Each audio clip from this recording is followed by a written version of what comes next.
Okay. Kwa majina naitwa Zahara Majili, ni mhadhiri Chuo Kikuu cha Kilimo Sokoine. Niko idara ya lishe na stadi za mlaji.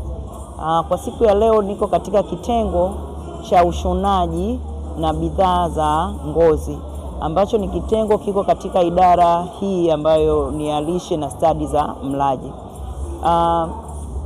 Kitengo hiki kinahusika sana na kuwazalisha bidhaa mbalimbali za nguo, lakini pia na bidhaa za ngozi.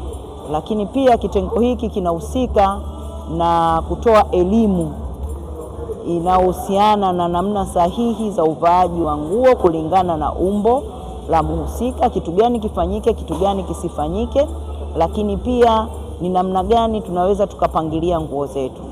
Idara hii tunayo degree ambayo inahusika na masuala ya ushonaji na bidhaa za ngozi katika mkondo wa amali, lakini pia tuna degree ambayo yenyewe itahusika na mambo ya kudesign bidhaa mbalimbali na ushonaji wa nguo, na pia tuna degree ambayo inahusiana na stadi za mlaji.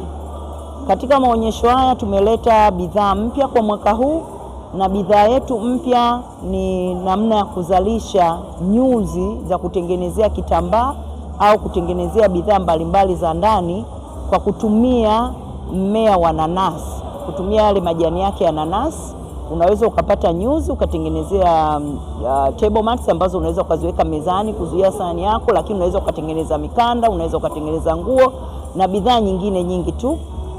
Lakini pia katika maonyesho haya tumeweza kuleta bidhaa ambayo imezalishwa kutokana na vitu vya asili. Tunayo bidhaa ambayo imezalishwa kwa kutumia kiazi chekundu au kwa lugha ya wenzetu kinaitwa beetroot, lakini pia tuna bidhaa ambayo imetengenezwa kwa kutumia manjano. Bidhaa hizi tumeweza kutoa rangi ambayo rangi hii inaweza ikatumika kutengenezea batik, lakini pia inaweza kutumika kutengenezea urembo mbalimbali wa ndani. Pia katika bidhaa za ngozi tumeweza kuja na bidhaa ambayo ya kubebea laptop, lakini pia tuna mikanda, lakini tuna kesi ya miwani ambayo iko portable, ni rahisi sana, unaweza kuhifadhi na iko vizuri.